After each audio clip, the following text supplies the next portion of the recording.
Dia dikhianati oleh pacar yang telah dia cintai selama 3 tahun dan bersiap untuk bunuh diri dengan melompat ke sungai. Dan dia baru saja dipecat oleh perusahaan pada siang hari. Dalam waktu 1 hari, karir dan cinta dia menerima pukulan ganda. Hidupnya jatuh ke titik terendah. Saat itu tiba-tiba dia menerima telepon dari perusahaan wisata. Memberitahunya bahwa dia telah memenangkan perjalanan gratis 10 hari di pantai Hotel Bintang 5. Maka Yaya berencana untuk bermain beberapa hari sebelum bunuh diri. Kembali dan kemudian bunuh diri dengan melompat ke sungai. Karena ini adalah pertama kalinya dia berselancar. Yaya hampir tenggelam. Saat itu seorang pewaris kaya yang sedang berlibur di pantai melihat seseorang tenggelam. Dia berenang ke sana dan menyelamatkannya. Dan Yaya menyemburkan air laut ke wajahnya. Pewaris kaya itu bernama Mark. Ini adalah pertemuan pertama antara mereka berdua. Keduanya bepergian sendirian. Untuk menghindari tenggelam lagi, Mark mulai mengajari dia berselancar dengan serius. Dan Yaya belajar dengan sangat teliti. AA berdiri berulang kali, lalu mendorongnya ke laut. Gagal berulang kali. AA berdiri berulang kali. Meskipun dia berencana untuk bunuh diri 10 hari kemudian. Namun belajar satu keterampilan sebelum mati juga tidak apa-apa. Keesokan paginya, mereka bertemu lagi di pantai. Proses kerjasama membuat jarak di antara mereka semakin dekat. Di pantai yang romantis dan hangat ini, mereka bertemu dan menjadi teman baik. Bersenang-senang dan minum bersama. Dan Yaya belum tahu bahwa dia adalah anak kaya. Mengira dia sama seperti dirinya, orang biasa. Permainan romantis yang diadakan di toko membuat hubungan mereka berkembang pesat.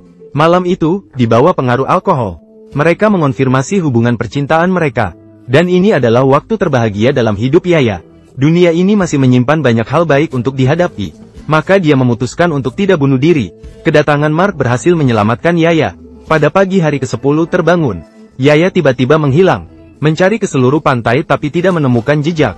Mark menunggunya selama 2 hari 2 malam tanpa kembali. Ternyata hari itu Yaya terbangun, menemukan bahwa Bibi telah meneleponnya beberapa kali tak terjawab. Setelah orang tuanya meninggal, Bibi menjadi wali baginya. Meminjam banyak uang untuk biaya kuliah Yaya. Sampai sekarang belum lunas. Bahkan rumah tempat mereka tinggal sekarang dibeli dengan pinjaman. Bibi terburu-buru memanggil Yaya kembali. Karena kreditur datang menagih hutang lagi. Sedangkan Yaya baru saja kehilangan pekerjaan. Tidak mampu membayar sama sekali. Maka seorang kaya menawarkan permintaan yang tidak masuk akal. Asalkan Yaya bersedia menikah dengannya, maka semua hutang 2 juta mereka akan dihapuskan. Awalnya Yaya menolak permintaan dari orang kaya. Namun Bibi tetap bersikeras agar Yaya menikahi orang kaya untuk melunasi hutang. Beberapa tahun yang lalu, pada awalnya sepupu memiliki kesempatan untuk belajar di Inggris. Namun Bibi malah menggunakan uangnya untuk membiayai Yaya kuliah. Ketika memikirkan hal ini, Yaya merasa bersalah di dalam hatinya. Maka dia dengan sukarela mencari orang kaya, setuju untuk menikah dengannya. Tak lama kemudian, pernikahan diadakan. Orang kaya membawa Yaya ke villa dan memperkenalkannya kepada keluarga. Tidak pernah terbayangkan, anak laki-laki orang kaya ternyata adalah Mark. Orang kaya muda yang dia temui di pantai beberapa hari yang lalu. Orang kaya mendekati dan memeluk si ayah. Dia mengumumkan kepada keluarga bahwa Yaya akan menjadi tunangannya. Mark terperangah saat itu juga. Dengan kesempatan berjabat tangan, dia menarik Yaya keluar dengan paksa. Dia ingin tahu apa yang sebenarnya terjadi. Mengapa dia pergi begitu saja pada hari itu? Mark curiga bahwa Yaya adalah wanita yang licik. Mendekati ayah hanya untuk merampas harta. Yaya tidak bisa menjelaskan dengan jelas padanya sekarang. Saat itu, ayah mendorong Mark menjauh. Minta dia untuk menghormati Yaya sedikit. Dia akan menjadi ibu tiri kamu. Mark dan ayah mengatakan bahwa ibu baru saja meninggal. Mengapa mencari pacar yang lebih muda? Ini tidak menghormati ibu yang telah meninggal. Setelah itu, Yaya dan Kaya menjelaskan bahwa mereka bertemu secara kebetulan di pantai. Itu hanya kesalahpahaman. Kaya mengatur agar dia tinggal di villa. Yaya sangat bingung. Bagaimana bisa ada kebetulan seperti ini di dunia? Mark harus memastikan Yaya menjelaskan dengan jelas. Mengapa dia pergi begitu saja pada hari itu?